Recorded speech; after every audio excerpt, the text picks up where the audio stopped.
बोला धन निरंकारजी. आज आम्ही अहमदनगरमध्ये पोचलेलो आहोत आणि आज आम्ही चिंचोली भवन येथे आलेलो आहोत. तर आज आपल्यासोबत ताई आहेत. तर ताई, तुम्हाला कसं वाटलं आज इथे आपण पोचलेलो आहोत आणि सत्संगसाठी आपण इथे नाश्त्याला आता उभे आहोत. तर आज 2 दिवस आपण आनंद घेतो आहोत सत्संगचा आणि 2 दिवस खूप एन्जॉय करतोय, खूप मजा करतोय, सत्संग होतोय, रोनक होतोय. तर आज आपण काय तुम्हाला कसं वाटतं इथे येऊन? बस एवढंच बोलणार तुम्ही? तर आमच्या गार्गीताई देखील आहेत.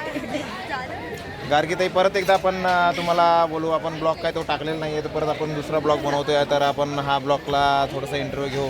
थोडा भवनचं पण आहे सोबत, साईनाथजी आहेत, जयेंद्रजी आहेत. तर आपण हा ब्लॉग आपण नक्कीच बोलू. तर तुम्हाला इथे आनंद कसं वाटलं, वेगळं काय वाटलं तुम्हाला?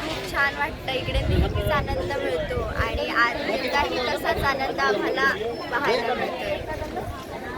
त्या सुप्रियाताई देखील आहेत इथं. सुप्रियाताई थोड्या म्हणजे लांब गेल्या आहेत, पण त्या येतील परत आपण साईनाथजींना विचारू. साईनाथजी, काय कसं वाटतं तुम्हाला?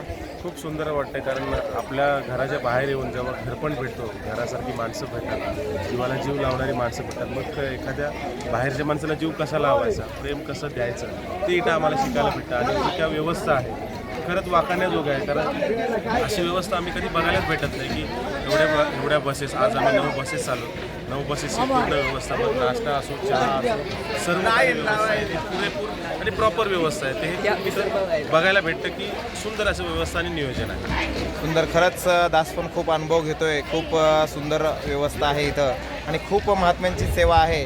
ही सेवा बघूनच आम्ही दंग झालेलो आहोत. आमच्याकडून पण अशीच सेवा घडो सर्व महात्म्यांची, हीच सद्गुरूकडे प्रार्थना.